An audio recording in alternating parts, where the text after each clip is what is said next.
Okay, what's up there, people? I'm just going to give you a quick Sunday update. This is the day after me taking that fender flare out. I've come to the conclusion that I'm going to weld up these two holes, that hole and that hole right there, because them don't really belong there.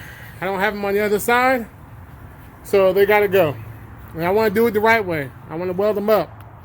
But in order for me to feel comfortable welding them, my mission for Sunday was to pull this whole piece off. And as you see, I pulled the back seat out and the back seat cover. There's the back seat. Let me show you where I'm at. All these to get the back seat out are T50s. All the T50s. Except for this. These are just some bolts and two T50s too. So that's where I'm at with it. But then I got down to this seat belt. That seat belt T50 up there. Let me show you what's going on. Okay, what it all boils down to is right there is a T50 bolt that holds that seat belt, that holds the seat belt in place. Now, that's the key to getting all this apart without taking the seat belt all apart. And I want to keep the seat belt intact as of now. So I did not have the right tools, okay? Every T50 I got in the garage all are like this. You put them on a socket. All of them are like that. Well, of course, that, as you see, will not fit up there. There's no way that'll fit up there. I thought about rigging up some stuff and doing it the wrong way. What I was going to do is try to do it like this. Here, let me show you here.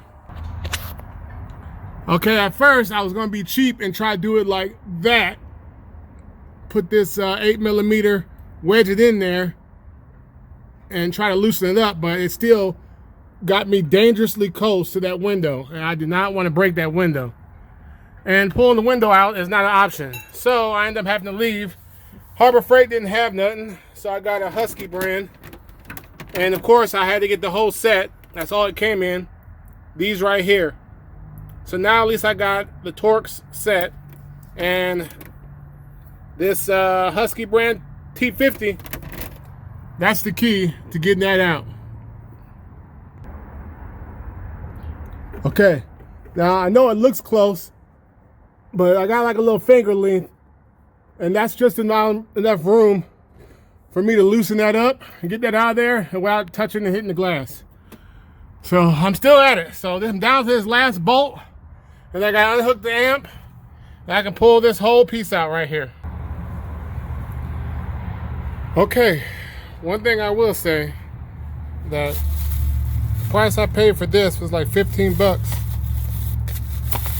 15 bucks was a lot cheaper than taking the chance and breaking that window and have to replace that window. But in the grand scheme of things, I got the bolt out and stuck it back in there so I don't lose it. You know how that goes.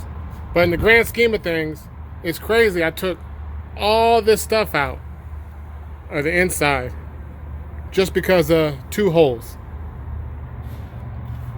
I took the amp out. I gotta either get this amp fixed or get me a new amp. I'll probably gonna try to find it and get it fixed somewhere, because even though it's a 4-channel amp, 2 of the channels are blown out, and I was just running all 4 speakers on the other 2 channels, just linking them all together. So it wasn't working at its full capacity anyway. So now the amp's out, I might try to find somebody to fix it and send it off. And I don't know, like I said, wasn't the plan to start interior stuff, but now that I'm down that road, I gotta figure out how I want to mount this. I'm not gonna put it back in right away, but I am going to continue on with the brakes. I'm just going to leave the back seat out and everything. It's looking a hot mess right now, but the only thing I will do is hook up the passenger side seat belt again. But for now, I'm going to leave this all out and try to figure out what I'm going to do with this interior. I'm probably going to replace this carpet But let me show you a little closer why this was so important to get all that out. Now, on closer inspection of this is just like red rubber silicone I gotta get out of there. On closer inspection of this, they didn't even drill. I don't know who did this. Obviously, whoever did this did it before my family even got this vehicle, but the holes aren't even drilled. They're not even drill holes. They just put something on there and punch them out because they're like indented in. Almost like, yeah, they're indented in, like somebody punched it out. It's crazy. So, yeah, I'm definitely gonna weld them up. Okay. The main reason I took this panel all the way out is because I really didn't feel comfortable welding on them two holes with all the back seat and all the insulation, all the panels and stuff all in there. Because if a spark hits it, you know, that's like a fire hazard. So another reason is I wanted to be able to get to the back of that hole easy. Look at the back of that hole. It's like a sharp, jagged edge. So I want to be able, before I weld it, to take my hammer and dolly and hammer that in a little bit more. So that's just like, I don't know if you can see that. Here you can see it. Look at that, it's just crazy. Let me zoom in on it. It almost looks like a bullet. It almost like a bullet hole. I don't know. I don't know how that would. I just think somebody punched it through for some reason. I don't know why.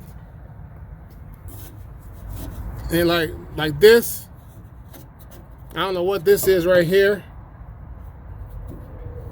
but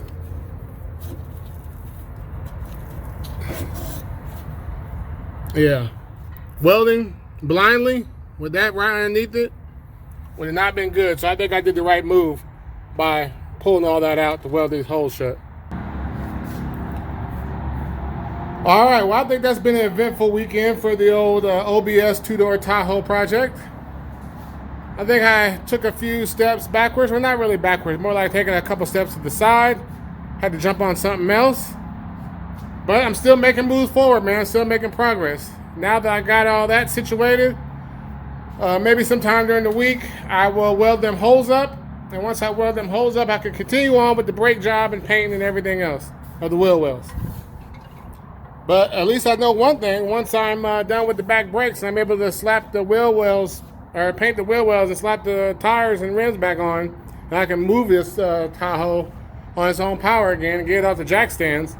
I guess my next project will be the interior situation. All right, people. 100 Spoke Riders signing out with a two-seater, two-door Tahoe. All right, people.